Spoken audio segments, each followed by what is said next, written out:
word, but more of the amenities that you would get in a full-size truck. They haven't chased refinement as much, and they haven't chased technology as much. And it's worked out in two areas. One is that the consistency of the brand, and the other thing is it's more in the scope of pickup trucks and where you're going to spend money. It's a little bit more entry-level truck versus a full-size truck.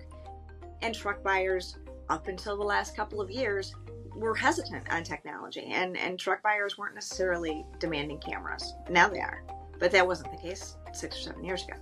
Some features found on Tacomas today, such as crawl control, which helps navigate dicey off-road driving, were a lot cruder in earlier versions when compared with competitors like the Ford Ranger. Later iterations were polished up in response to the threat. Tacoma doesn't necessarily lead by having the latest and most perfect forms of every piece of technology. Tacoma leads by being capable, by being reliable, by being what its owners know it to be, and by making sure that it still has that connection. But Toyota no longer has the pool to itself. Even though sales have risen in raw numbers, share has declined simply because there are more trucks in the space. The interesting part about the midsize segment is, as we've seen new entries come in, market share has changed because of the total number of entries in there, but actual absolute value in terms of numbers has continued to grow because that market has just expanded. Where I look at the segment and I wonder a bit about what we think is happening in the future is I'm not sure how much more growth there is.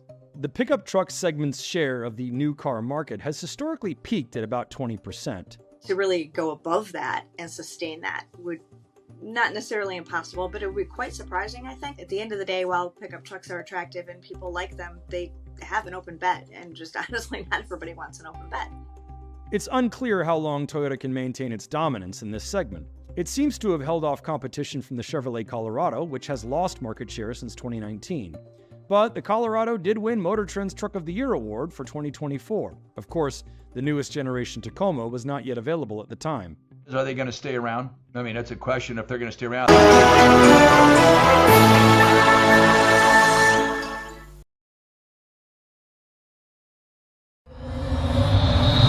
Kim demiş elektrikli sürüş baştan yaratılamaz diye?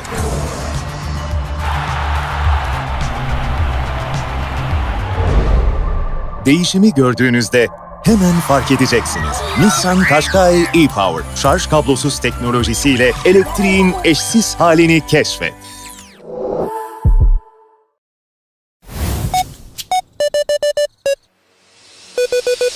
Aman da hadi aç dolduralım cip, hemen tak çevir sallayalım cip. İster oraya ister buraya, ekonomik kullanalım cip. Yeni Cif krem sprey konsantre %50'ye varan fiyat avantajıyla.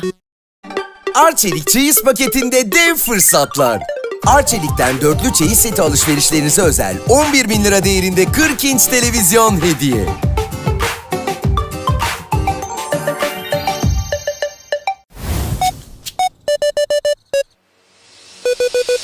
Aman da hadi aç dolduralım cip, hemen tak çevir sallayalım cip. İster oraya ister buraya, ekonomik kullanalım cip. Yeni Cif krem sprey konsantre %50'ye varan fiyat avantajıyla. Kim demiş elektrikli sürüş baştan yaratılamaz diye?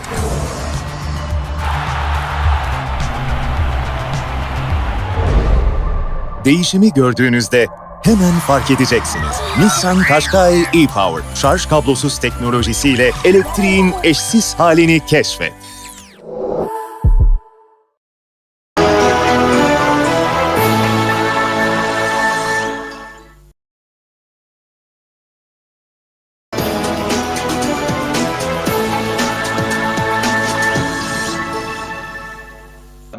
They were in before, then they left, and now they're back in, and maybe they'll leave again. I think the consumers are like, I don't know if I can really trust that the other brands are actually going to stay in the segment. They've already left me once.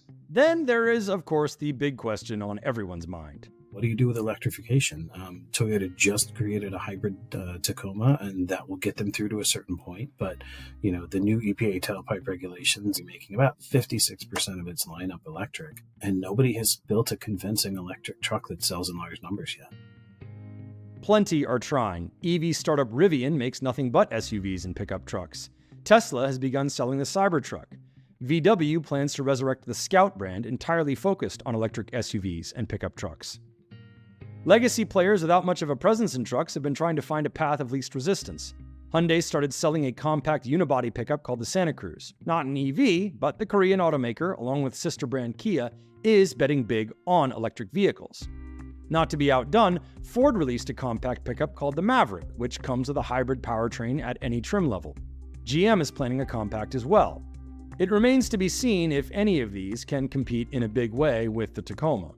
That's a lot of competition for a segment that probably doesn't have a lot of growth. So really, as those players come in, I think over time, it's a matter of eating somebody else's share, which it always is to some degree or another.